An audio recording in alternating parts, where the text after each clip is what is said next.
dans le chat si vous m'entendez.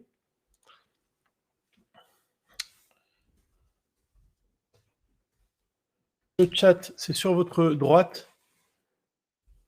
Si tout va bien, super, merci. Bonjour à tous. Alors, on reprend ce cycle de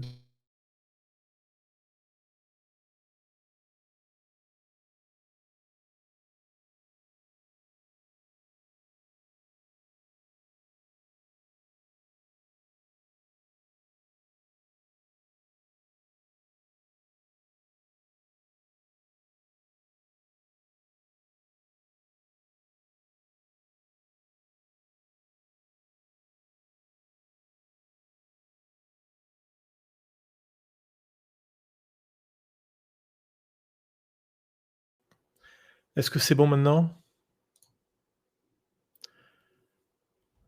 Allez, super. Je sais pas. C'est l'application ClickMeeting qui se déconnecte parfois. Bon, le principal, c'est que ça tienne. Faites-moi signe hein, dès que ça marche pas. Je connais la manip. Voilà. Bah écoutez, je vois que les connexions arrivent petit à petit. Ça me fait plaisir parce que je vois qu'il y a des clients, il y a des futurs clients et puis des personnes que je ne connais pas encore et que j'aurai grand plaisir à rencontrer. Donc, la présentation du jour sur un point concernant nos allocations. Un petit rappel sur le sens. D'abord, ce qu'est une allocation, c'est très simple. C'est un portefeuille virtuel que nous gérons comme un OPCVM et qui nous apporte et qui vous apporte de nombreux avantages. La première chose que je voudrais préciser, c'est que ces portefeuilles sont gérés au sein d'un outil qui n'est pas propriétaire, que nous achetons auprès d'une société indépendante. Et donc, ça nous garantit la qualité du service et surtout l'indépendance du calcul des performances. Hein. Bien évidemment, parce que un certain nombre d'intervenants peuvent travailler comme ça, mais travailler sur un tableur Excel, ce qui a un peu moins de pertinence. Pourquoi c'est un grand avantage? Tout simplement parce que lorsqu'on est en gestion privée, souvent, et qu'on demande des performances historiques, les performances historiques, on ne connaît pas trop, là encore, leur robustesse. Pour avoir travaillé pendant plus de 20 ans dans la gestion privée, j'ai vu des choses se faire qui n'étaient pas très catholiques ou pas très cachères. Et donc, c'est un risque, enfin pas un risque, mais une image que je ne veux pas donner. Donc, vous avez la transparence de la gestion collective. Quand vous achetez un OPCVM, l'avantage, je dis beaucoup de mal des OPCVM, mais là, pour le coup, c'est un énorme avantage. Vous avez des performances qui sont auditées. Normalement, il n'y a pas de problème. Et donc, vous êtes en mesure de voir, en fonction des situations de marché, comment a réagi l'OPCVM. Dans la gestion privée, vous ne pouvez pas le faire. Là, en gérant de manière virtuelle des allocations dont on va parler, vous avez cette transparence de la gestion collective, mais vous avez l'avantage de la gestion privée, c'est-à-dire par exemple qui est la personnalisation des points d'entrée, la personnalisation du niveau de frais. Quand vous achetez un OPCVM, alors vous avez peut-être une, deux, trois parts qui ne sont pas toujours facilement accessibles à tout le monde, mais là, évidemment, on ne propose pas le même niveau de tarification à 200 000 euros ou à 3 millions d'euros. Donc vraiment, à mon sens, c'est le meilleur des deux mondes. Nos allocations sont classées en deux catégories. On a des allocations qu'on appelle spécialisées et des allocations généralistes. Je vais commencer par les généralistes parce que c'est ce que vous connaissez tous, c'est le plus naturel, c'est ce que tout le monde propose. C'est une segmentation par profil de risque, du plus prudent sans action au plus offensif complètement action, voire au flexible. C'est notre seule lecture du marché, c'est le niveau de risque. Ensuite, il y a des allocations spécialisées qui, elles, dans lesquelles on utilise une grille de lecture particulière pour appréhender les marchés, qui parfois peuvent être un peu en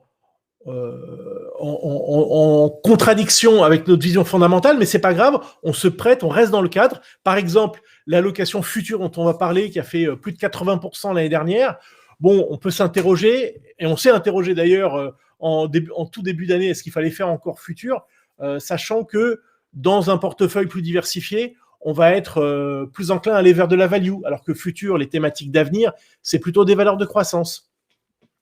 On a une allocation sur les matières premières, évidemment, on fait que des matières premières, même si on pense, ce qui n'est pas du tout le cas aujourd'hui, même si on pense qu'elles doivent baisser, on ira chercher les matières premières qui ont quand même le meilleur potentiel. Bon, et donc de ces allocations spécialisées, on tire un peu les meilleures idées en quelque sorte pour faire nos allocations généralistes. Voilà. C'était mon introduction, elle était un petit peu longue, veuillez m'en excuser. Je bascule dans la partie présentation des allocations, donc on va essayer de répondre à différentes questions. Donc futur, l'année dernière, plus 80, on a dit finalement qu'il fallait encore en faire cette année parce qu'on avait trouvé des thématiques qui étaient encore délaissées et sur lesquelles il y avait du potentiel, on va en parler. On m'avait posé la question, c'est William qui est là. Bonjour William. Finalement, quelle allocation pour 2021 ? Je me suis prêté au jeu.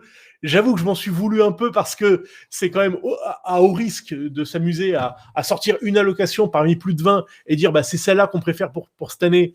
C'était volatilité. On verra ce que ça a fait.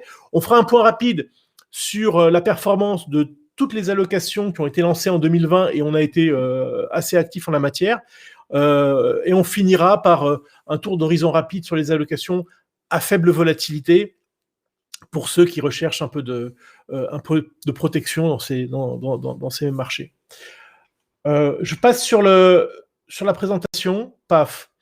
Voilà. Ce qui a marqué, deux choses qui ont marqué le quadrimestre. Alors, ne me demandez pas pourquoi je fais un point quadrimestriel et pas trimestriel comme tout le monde. C'est tout simplement parce qu'on a été très occupés fin mars. Sinon, je l'aurais fait fin mars. Bon, c'est fin avril.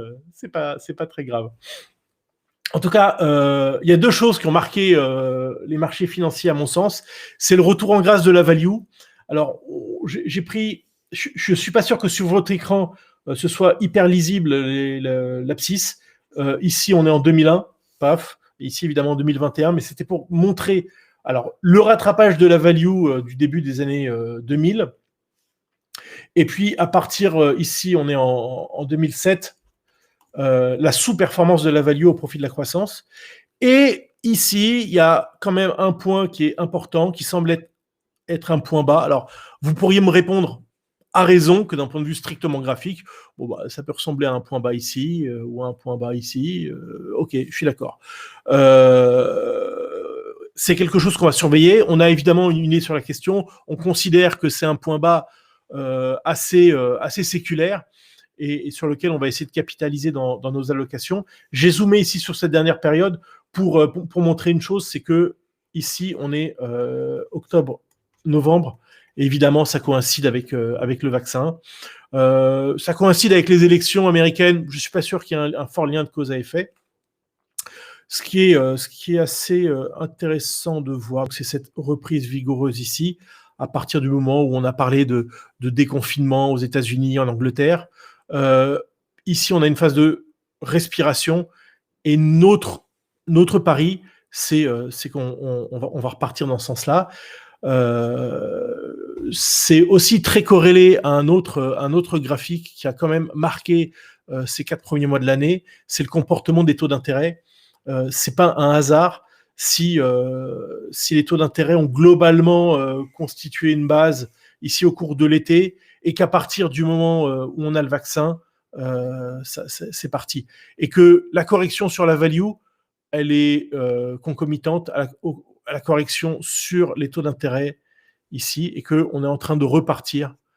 Et notre... on en parlera lors du prochain webinaire, mais notre idée, c'est que les taux d'intérêt doivent aller nettement plus haut. Alors, à mon avis, là, l'échelle s'arrête à 2,15. Je pense que c'est encore plus haut. Et donc, on devrait avoir cette reprise de la value. Quel a été le bilan donc des allocations dont on a parlé en introduction ? Ici, elles sont classées par performance et par niveau de risque. Alors, la taille des bulles, c'est peut-être pas ce qui est le plus important, c'est les frais des ETF introduit dans l'allocation. Alors, allez, notez vos questions avec plaisir. Si ça vous embête pas, j'y réponds à la fin, même si on scrollera un petit peu pour remonter, pour y répondre. Alors, ce que je trouve intéressant sur ce graphique, ce qui n'est pas forcément lisible pour les gens qui nous suivent pas régulièrement, c'est qu'on a une allocation qui s'appelle Base Action. Alors, on l'a créée pour deux raisons. La première, parce qu'on l'utilise dans une des allocations qui n'est pas présente ici, qui s'appelle FlexQuant. FlexQuant, c'est un arbitrage entre deux portefeuilles, actions et obligataires, selon un processus quantitatif. Mais ici, l'intérêt, c'est qu'en fait, c'est composé de 5 ETF qui ne bougent pas. 5 ETF sur les 5, on va dire, les 5 grands marchés mondiaux, l'Europe, les États-Unis, le Japon. J'ai pris également les small caps et je pense que le 5e, ça doit être de la tech mondiale. Et donc, c'est peut-être le portefeuille que je conseillerais à un client qui vient me dire voilà, monsieur Jancovici, moi, je ne veux pas de gestion active, je veux des produits passifs et je veux en faire une gestion passive. Et je veux prendre du risque, donc je veux des actions.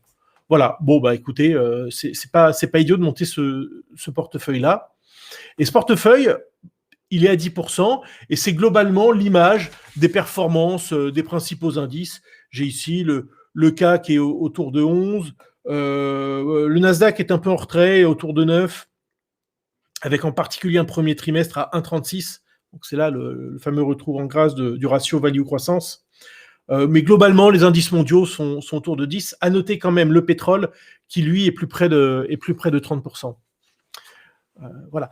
Et que l'ensemble de nos allocations battent ce portefeuille, ce qui n'avait pas été forcément le cas l'année dernière, même si les performances globalement avaient été très bonnes sur nos allocations, cet indice très passif était au-dessus.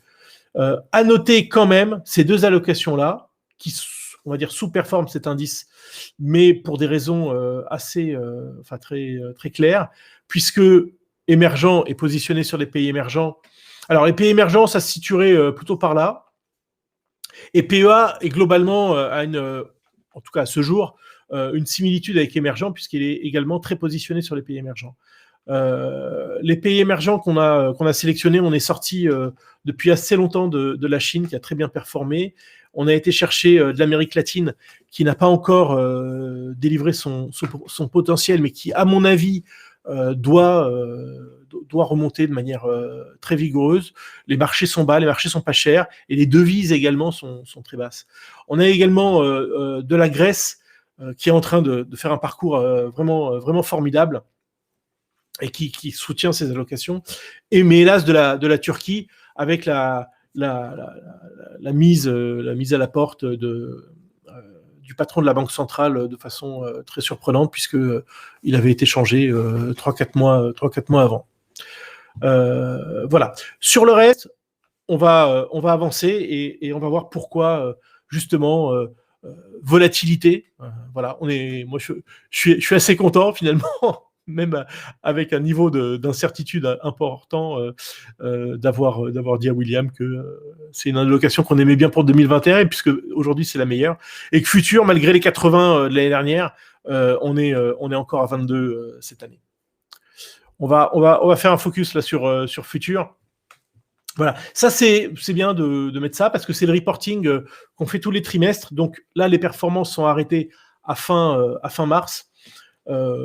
Pour voir que globalement, alors effectivement, ça corrige un peu, mais globalement, la tendance reste quand même très haussière. On va voir ça d'encore plus près. Alors ici, les 25 s'arrêtent à fin mars. Ce qui est intéressant de noter, c'est que donc Futur, qui est en bleu, était monté à 40 ici, début février. Grâce en particulier, alors c'est pas la seule raison, mais entre autres, à un ETF qu'on avait mis en valeur en tout début d'année, qui est un ETF sur le cannabis, et qui a pris 30 ou 40% dans les 15 jours suivant le webinaire. C'est comme la mémoire humaine est assez puissante sur les premiers jours, et puis se délite un petit peu. Ça fait toujours plaisir d'avoir raison rapidement. bon, on va voir. Et on a pris beaucoup de bénéfices, hein, sinon on aurait baissé beaucoup plus. Mais si on se compare, alors j'ai pris 2 ETF, un ETF sur la croissance mondiale en orange, un ETF sur MSCI World. On a, alors faut bien regarder les échelles qui sont évidemment très larges puisqu'on est monté jusqu'à 140, mais l'écart ici reste vraiment très important puisque on est à 23 à peu près, et ici on est plutôt à 13, donc ça fait quand même 10 points d'écart. Alors à noter, on est aussi quand même nettement plus volatile qu'un indice monde. On a fait un exercice qu'on aime bien faire, c'est de se dire, alors le seul petit défaut des allocations, c'est qu'elles ne sont pas classées, vous n'allez pas les retrouver dans Cantalis ou dans Morningstar. Ce qui est un peu dommage, parce qu'on se classerait de manière très favorable, très favorablement, avec l'univers des EPCVM. Et on fait l'exercice à chaque fois. Je remonte un peu dans le reporting. On met ici, on classe par décile. Ici, nos allocations. Donc là, elle est premier décile sur toutes les périodes. Mais j'ai voulu faire l'exercice un peu mieux que ça, en prenant vraiment le classement des fonds et non pas par décile. Et donc, on s'aperçoit que sur un an, on est à 108 et on est premier sur 1243 fonds de la catégorie Action Monde. Voilà. Et on est premier et largement premier, puisque le deuxième est à 88%. Et je trouve même ce classement assez défavorable pour nous, parce qu'on y mélange un peu tout et n'importe quoi. On va pouvoir mélanger des allocations, ou pardon, en l'occurrence des OPCVM, qui sont sur des thématiques extrêmement pointues, qu'on peut retrouver dans le futur. Par exemple, Smart Energy, sur les ressources. Qu'est-ce qu'il y a encore? Bon, évidemment, il y a beaucoup de liés à l'ISR, sur les small caps. Voilà. Donc, c'est quand même des allocations souvent assez pointues. Et nous, avec une allocation diversifiée géographiquement, diversifiée sectoriellement, eh ben, on est premier. Donc, c'était mon moment de publicité. Et heureusement que la caméra est que sur le haut parce que les chevilles ont largement gonflé. On a refait l'exercice year to date. Alors évidemment, c'est une période qui est assez courte. Mais voilà, on est 21,89, on est 8e. Voilà. Et d'ailleurs, on retrouve plus du tout les mêmes fonds parce que comment on appelle ça, la contre-performance des valeurs de croissance depuis le mois d'octobre a fait baisser tout le monde. Voilà. D'ailleurs, regardez, c'est assez rigolo. On trouve ici un fonds value. Voilà. Ici, un autre fonds value. Voilà. Malgré le retour en grâce de la value, finalement, Futur fait mieux que tirer son épingle du jeu. Et alors pourquoi? Mais je reprends mon argument du tout début d'année, parce qu'on a fait tourner le portefeuille et qu'on a beaucoup vendu des positions sur lesquelles on était en forte plus-value. Je vous ai mis là, c'est les ventes. Ici, on a les plus-values réalisées en pourcentage. Donc on voit qu'on a sorti de grosses plus-values, 140 à la VA, même ici 240% de plus-value, sachant que l'outil qui est utilisé, donc je vous ai dit l'outil de calcul des performances externes et qui permet de sortir vraiment un tas de graphiques, c'est un outil dans lequel on a introduit les allocations qui date de début 2019. Avant 2019, le calcul était réalisé dans un Bloomberg, mais qui est moins, il faut le dire, performant concernant spécifiquement le reporting d'allocation et de performance. Voilà. Je bascule sur volatilité. Alors, c'était assez osé de dire on aime bien volatilité pour 2021 parce que sur l'année passée, elle a réalisé une performance de moins 4,77. Bon, et pour être négatif l'année dernière, bon, il fallait soit faire une mauvaise allocation action et se prendre les pieds dans le tapis avec la Covid, soit avoir un produit qui est totalement décorrélé des marchés d'actions, totalement décorrélé des marchés obligataires. Et c'est un travail sur la volatilité et qui est plutôt short volatilité. Donc, qui va bénéficier de deux effets. D'abord, de la baisse de la volatilité et ensuite et peut-être même surtout de la pente qui est 95% du temps en contango de la pente des futurs des volatilités. Et donc, ce qui est intéressant, c'est qu'on voit qu'il y a, sur le graphique, il y a des moments où on est à plat, tout simplement parce qu'on a implémenté un modèle qui est juste on-off, soit qui sort, soit qui est short volatilité. Ici, on le revoit ici sur ce graphique-là, où on voit les périodes en vert, où on est cash, et les périodes en jaune, où on est investi. Et aujourd'hui, si ici on est tout jaune, c'est qu'on est investi. Voilà, alors le VIX a eu des mouvements, et donc l'indice de volatilité VIX a eu des mouvements très erratiques l'année dernière. Il est là, paf.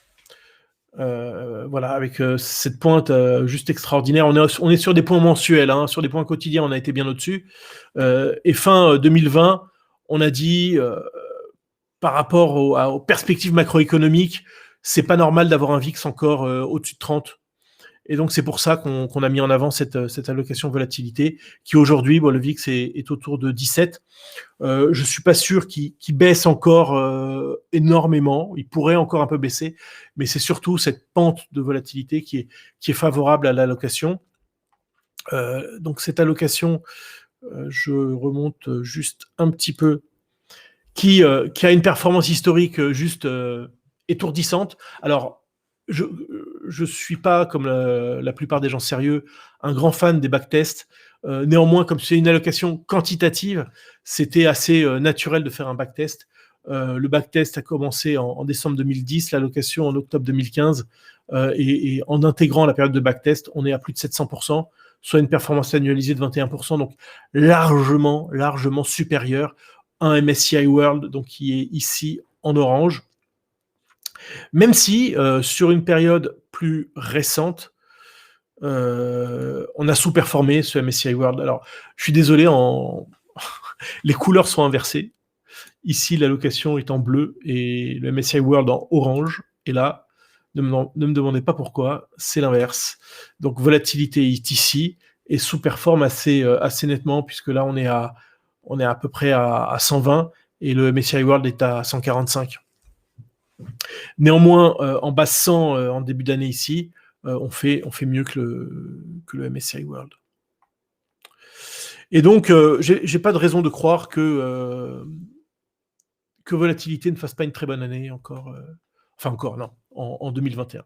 Et reprennent un trend. D'ailleurs, c'est pas totalement étonnant, parce que quand on regarde les performances historiques, c'est des performances avec de gros à-coups. On fait soit de très belles performances. Les performances négatives sont pas, c'est pas à perdre un client, hein. Même s'il y a une contre-performance par rapport à un marché d'actions, je connais pas de clients qui partent avec des performances négatives comme ça. Et quand c'est des performances positives, ça peut être très très fort, voilà, plus 67. Si on regardait les performances antérieures, on verrait d'autres années au-delà de 50%. Quand on est par ici, quand on est là. Je regarde les petits nouveaux. Les petits nouveaux, ça fait assez plaisir de voir qu'ils sont tous au-dessus du MSCI World, et vous connaissez quand même la difficulté pour battre cet indice mondial. La plupart des gérants de PCB me disent oui, c'est impossible à battre, etc., etc. Bon, c'était surtout vrai à l'époque où la hausse était très concentrée sur le S&P 5, quoi, hein, les 5 plus grosses valeurs du S&P. C'est moins vrai depuis l'été dernier, mais quand même c'est appréciable. La première, c'est, je ne sais pas si vous arrivez à lire ici, ça s'appelle Top 10. On a fait une réflexion assez basique, qui est de dire, et on l'a présentée elle aussi, je ne sais plus si c'était en fin d'année dernière, c'est quand on arrive à trouver ne serait-ce que un ou deux, ou même un seul, des ETF dans le top 10 mondial, quand on regarde les performances de l'année, c'est souvent un ETF qui va être entre 50, 80, 100, 150% de hausse. Et si vous arrivez à le trouver, alors vous pouvez être moyen, voire limite médiocre sur le reste, pas catastrophique, hein, mais moyen à médiocre sur le reste, et vous arrivez à faire une très bonne performance. Et c'est ce qu'on a fait. On a cherché, voilà, quels sont les 10 meilleurs paris qu'on peut faire pour l'année. On va pas tourner dessus, on va juste faire un petit rebalancement parce que c'est des thématiques qui forcément sont assez volatiles. Et donc on a dit, bah voilà, à partir du moment où on a 30% de plus-value, ou du moins dès qu'il y a une position qui dépasse les 13%, alors on la rebase à 10, et toutes celles qui évidemment mathématiquement sont passées en dessous de 10, ben on fait un rebalancement. Et bon, ça a tout de suite marché très vite, et on a encore un écart, même si c'est un écart qui a eu tendance un peu à se réduire, mais un écart assez sympathique entre cette allocation qui est à 18 et le MSCI World qui est à peu près à 10. Donc ça, c'est intéressant parce qu'on a quand même des clients qui nous disent, moi j'aime les ETF pour leur passivité, et je veux pas que vous en fassiez une gestion active. Je veux que vous soyez passif. Donc là, c'est vraiment du passif. Post C19, lancé juste après le Covid, en se disant que bon bah voilà, il y avait des changements de comportement, que ce soit d'ailleurs dans les politiques monétaires, budgétaires, et dans la façon de travailler, la façon de se divertir des particuliers. Ça a très très bien marché l'année dernière. J'ai plus la performance en tête, mais je crois qu'on est à 60. Certes, avec un lancement qui n'était pas au 1er janvier, mais qui bat à plat de couture tous les indices. On voit, là encore, ça a été très fort jusqu'à plus 30 quasiment. Ici, on est en train de perdre de l'avance. C'est évidemment pas une allocation dont je serais ultra fan pour cette année. Je serais plus fan, parce qu'évidemment, il y a de la tech dedans, et donc il y a quand même un poids de valeur de croissance assez important, mais il y a aussi un poids de valeurs aurifères qui finalement font un bon mix avec des valeurs de croissance. À mon avis, ce sera une allocation plutôt pour la deuxième partie de l'année. Pour ce début d'année, moi j'ai un faible pour Reopen. Voilà, l'économie se réouvre. Quelles sont les thématiques qui vont le plus en bénéficier? Là aussi, hein, ça se comporte très très bien, finalement, avec, on le devine, hein, une volatilité qui n'est pas très éloignée du MSCI World. Le portefeuille duo, j'ai hésité à vous le présenter, pas parce que la performance est mauvaise, parce que je pense que c'est pas facilement vendable à un client, parce que c'est très spéculatif, parce que c'est très volatile. On n'utilise que des ETF à levier, x2, parfois x3, mais très rarement. Évidemment du -1 et du -2 également. Et donc voilà, ça peut partir très fort d'un coup et puis revenir juste après. Et je pense que toute l'année va être comme ça. Mais on a fait des choix forts sur le pétrole, sur l'Amérique latine. Et s'il se révélait payant, c'est une allocation qui facilement peut terminer l'année à plus 40. Là, on n'y est pas du tout, hein, on est à 18.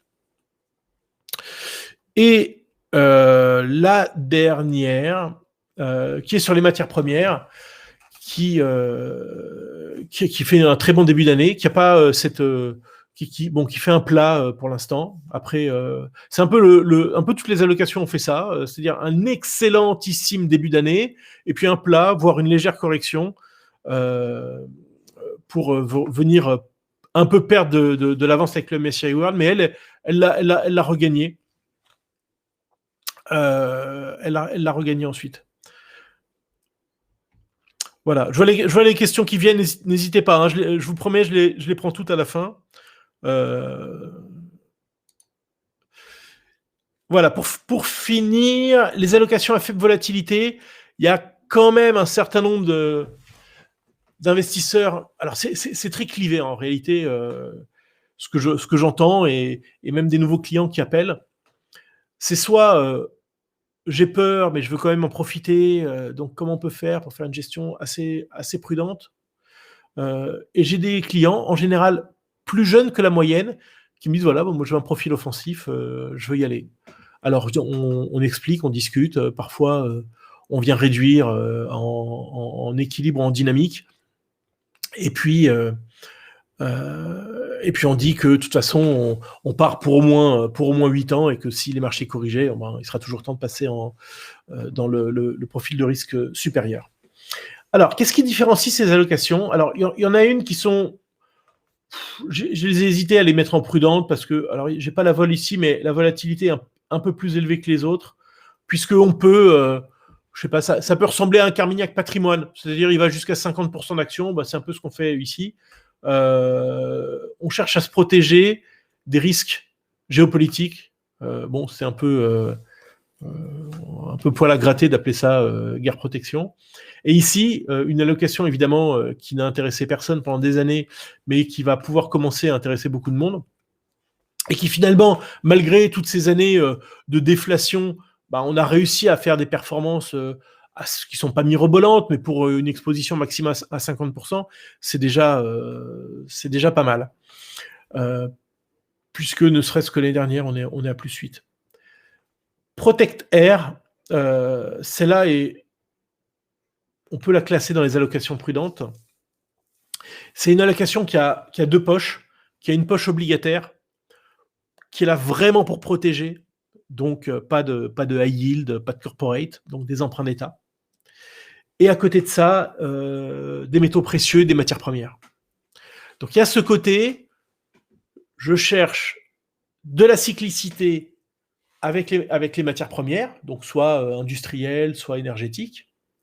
Je cherche à profiter de la politique des banques centrales avec la partie métaux précieux. Et je me protège en cas de récession avec la partie obligataire. Et comme c'est un portefeuille assez stable, là aussi, on s'est permis de faire un backtest et ça marche quand même très très très bien, puisque avec un portefeuille sans actions, ou alors quelques actions aurifères, mais vraiment très limitées, on arrive à sortir 7,45 en performance annualisée. Alors, précision, la question peut-être me sera posée ou pas, mais j'y réponds quand même. Ce sont des performances qui intègrent les frais des ETF, évidemment, puisque c'est dans le cours des ETF, mais qui n'intégreraient pas les frais de rotation.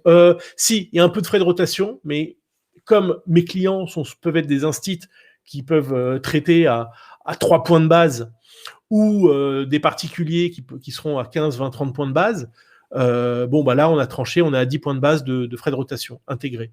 Mais il n'y a pas les frais du contrat d'assurance vie, je ne vais pas intégrer des frais qu'une partie de mes clients n'ont pas. Donc, si un jour vous devenez client, je vous décortiquerai l'ensemble des frais. Vous pourrez toujours les impacter sur ces performances, donc plutôt brutes, quasi brutes. Taux d'intérêt, c'est simple, ça parle tout seul, c'est que des taux, ça va de l'emprunt d'État classique, qu'aujourd'hui on n'a pas, aux emprunts d'État émergents, corporate, high yield,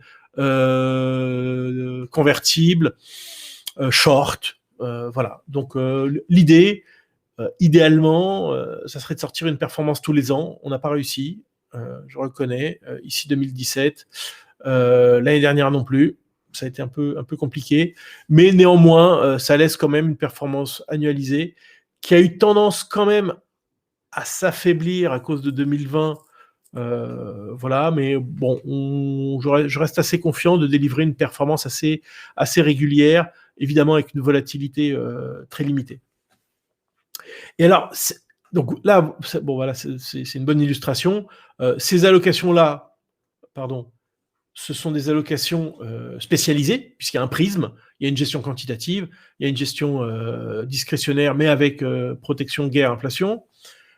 Taux, c'est une allocation généraliste, dans un univers limité, mais généraliste, et prudent. Il n'y a pas d'univers limité, la seule chose, c'est de limiter à 30% la partie en action. Donc là, voilà, c'est du généraliste. Qui délivre quand même 4,77 annualisé. Il me semble qu'on a rempli assez largement notre contrat sur une allocation prudente. Hop, je vous ai mis tout ce petit monde dans un joli graphique avec, là encore, je vous ai parlé de base action tout à l'heure sur 5 ETF actions. et ben on a le même, voilà, base oblige. Pour le coup, c'est 3 ETF obligataires pour faire un peu du buy and hold. Alors voilà. Alors ce qui est intéressant, c'est surtout de le comparer avec taux, puisque lui aussi n'est que obligataire. Et on voit que taux, comme on n'était pas 100% emprunt d'État et pour ainsi dire très très peu emprunt d'État, taux a baissé avec l'élargissement des spreads et globalement a remonté. Donc il a fait l'inverse des emprunts d'État qui eux ont progressé ici et qui baissent. C'est-à-dire que si vous croyez à une poursuite de la remontée des taux d'intérêt, on est quand même très protégé avec taux. Quant aux deux autres, évidemment, qui intègrent, je vous l'ai dit, des matières premières, etc., on a eu cette forte correction. Hein, ces portefeuilles-là sont pas, on n'a pas de stop loss, par exemple, dessus. On n'a pas de limite de niveau de volatilité. Donc, quand ça baisse fort comme ça, on ne vend pas. On fait même plutôt le contraire, c'est-à-dire d'acheter quand ça baisse. Ça paraît assez simple, mais bon, je le rappelle. Et ça nous a permis de retrouver très, très, très vite les plus hauts pré-pandémie ici sur Protectaire, un petit peu plus tard sur Prudent, mais on est quand même bien implanté au-dessus des plus hauts. Je regarde si j'ai encore des slides. Il me semble que j'ai terminé. Voilà. Je voudrais juste conclure avant de répondre aux questions. Ces allocations sont disponibles dans l'assurance vie luxembourgeoise, sont disponibles dans du compte titre. Alors le montage est un peu particulier, c'est-à-dire que moi je suis spécialisé dans l'allocation active, je ne suis pas une banque, donc je ne peux pas vous ouvrir de compte titre ou de PEA. Il faut que vous l'ouvriez ailleurs et que vous soyez abonné à ETF Finance, ce qui vous permet de recevoir les emails de chaque arbitrage. Ou alors, dans l'assurance vie, là, on peut s'occuper de ce qu'on appelle la RTO, le passage d'ordre. Donc voilà, schématiquement, soit on s'occupe de la RTO et vous n'avez pas besoin de prendre un abonnement à ETF Finance, on est conseiller financier sur le contrat, on est courtier si le client nous vient en direct, on n'est pas courtier s'il vient par un conseiller financier, ou on peut travailler également par abonnement, c'est tout à fait possible. Voilà. J'ai parlé 37 minutes, c'est un tout petit peu plus que prévu. Je réponds aux questions. Si ce n'est que le point bas fin 2020 correspond au niveau de 2021. Alors, pardon, je ne sais pas de quoi vous parlez. Y a-t-il une corrélation pour la vie entre le T-Bonds 10 ans et la hausse de la value? Oui, clairement, la corrélation elle est évidente, oui. C'est-à-dire que plus le T-Bond baisse, plus la value surperforme la croissance. Alors, ça ne garantit pas une hausse des marchés, mais ce qui est quand même important. Mais la surperformance de la value par rapport à la croissance. Quand vous parlez de point bas fin 2020, correspond au niveau de 2021. Pardon, je vous laisse retaper votre question. Jean-François Valentin, en fait, quand il aurait d'arbitrer l'un de vos profils thématiques, l'un à l'autre pour bien faire. Alors, c'est une question naturelle au vu de la présentation que je viens de faire. Ça peut se faire. En fait, ce qu'on fait parfois, pour des clients qui ont une certaine surface, c'est de créer plusieurs fonds d'assurance spécialisés au sein d'un seul contrat d'assurance vie. C'est-à-dire, voilà, on a certaines convictions. Il y en a qui sont à spectre très réduit, d'autres à spectre large. Donc, en général, on n'alloue pas les mêmes montants sur chacun des contrats. On laisse vivre le contrat. Et puis, au bout d'un an, au bout de plus de temps, on peut arbitrer tout ou partie, souvent plutôt une partie, de l'un vers l'autre. Ça, on va dire que c'est dans 15% des cas. Et dans 85% des cas, une fois que j'ai discuté avec le client et que je lui explique la façon de travailler, il me dit, finalement, comme j'ai futur qui me plaît bien, volatilité, etc., je dis, écoutez, on va faire une gestion équilibrée ou dynamique, et de toute façon, nous, on va aller chercher les meilleures idées de chacune des allocations. Donc, c'est faire un arbitrage vraiment actif entre les allocations, c'est pas forcément simple, mais le faire de manière smooth, un peu, je sais pas moi, un peu tous les ans par exemple, oui, ça peut se faire. Mais c'est aussi, et c'est pour ça qu'on a créé ces allocations, c'est qu'on cherche à répondre aux attentes des clients. Il y a des clients, on a un certain nombre, c'est d'ailleurs nos premiers clients étaient des professionnels de la finance qui peuvent avoir des idées assez arrêtées sur ce qu'ils veulent faire de leur portefeuille. Bah, on est en mesure de leur apporter une solution. Ils ont le droit de pas être d'accord avec nous.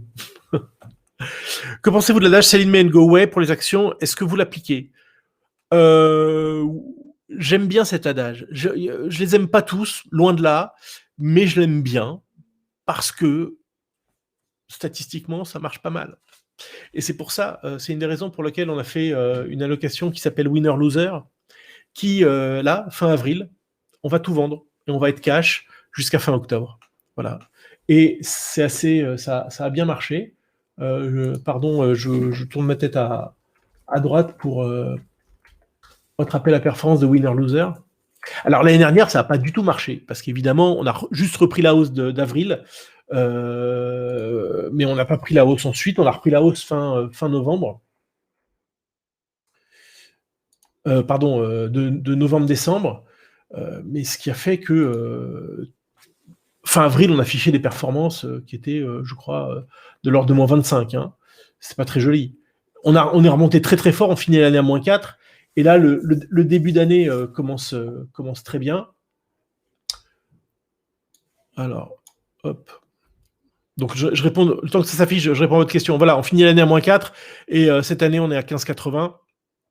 Et donc, on va débrancher le portefeuille ce soir, donc qui sera à 15,80. Et quelle que soit la suite des marchés jusque fin octobre, on restera à 15,80. Dans les portefeuilles plus diversifiés, on regarde forcément et on est très enclin à prendre des bénéfices sur les thématiques qui ont bien marché, en particulier donc fin avril.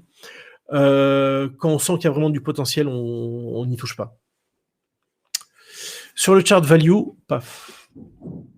Alors, je reprends le chart value.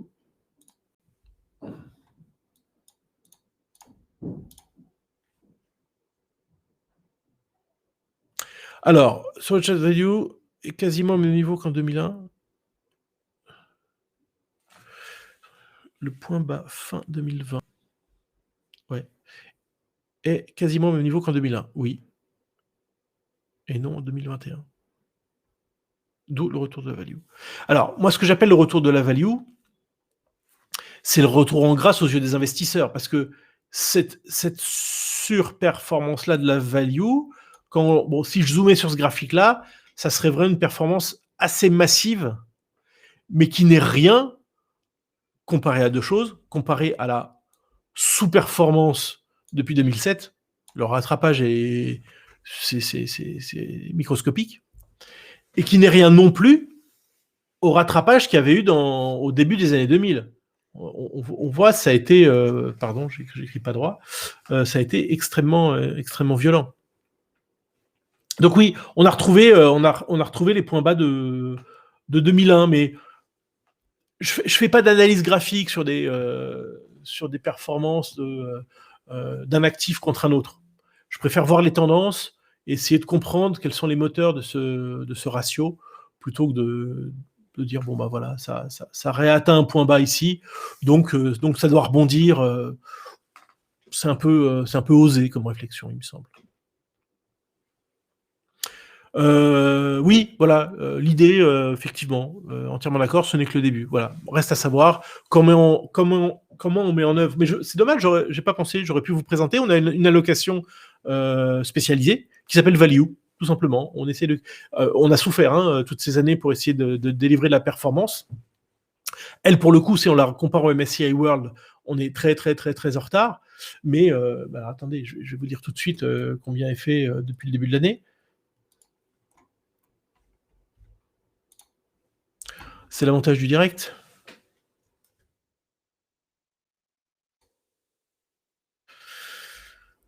Alors, elle a dû faire quelque chose d'assez sympathique en début d'année, et puis comme la value a recorrigé, elle a dû perdre de l'avance.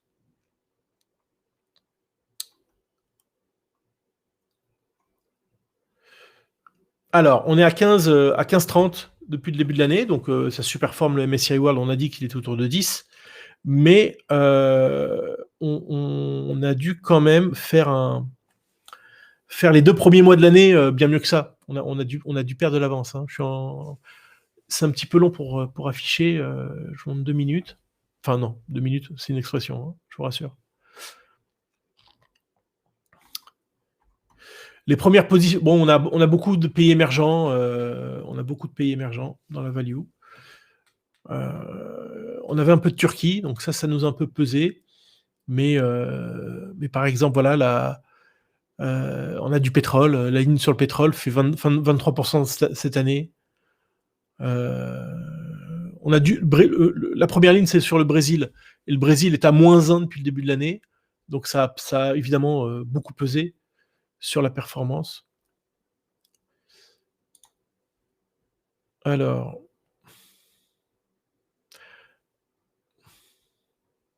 voilà, on est monté à plus 26. Voilà. Les plus 15, les plus 15,3% depuis le début de l'année, ça a été jusqu'à 26 en début février. Donc voilà, potentiel. Est-ce que ça fera mieux que volatilité je ne saurais dire. Mais bon, un mix value-volatilité, ça peut faire un portefeuille assez sympa.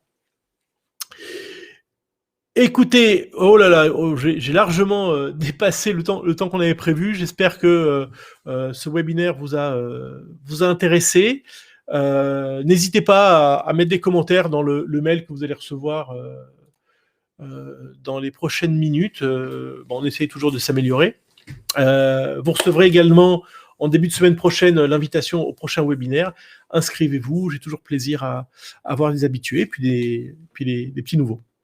Merci à tous, très bon week-end et j'ai plus la date en tête, mais je crois que c'est le 11. Ouais, c'est pas le 7 mai. Tac. Ça va être le 14 mai. On verra ça sur l'invitation. À bientôt, très bon week-end. Bye bye.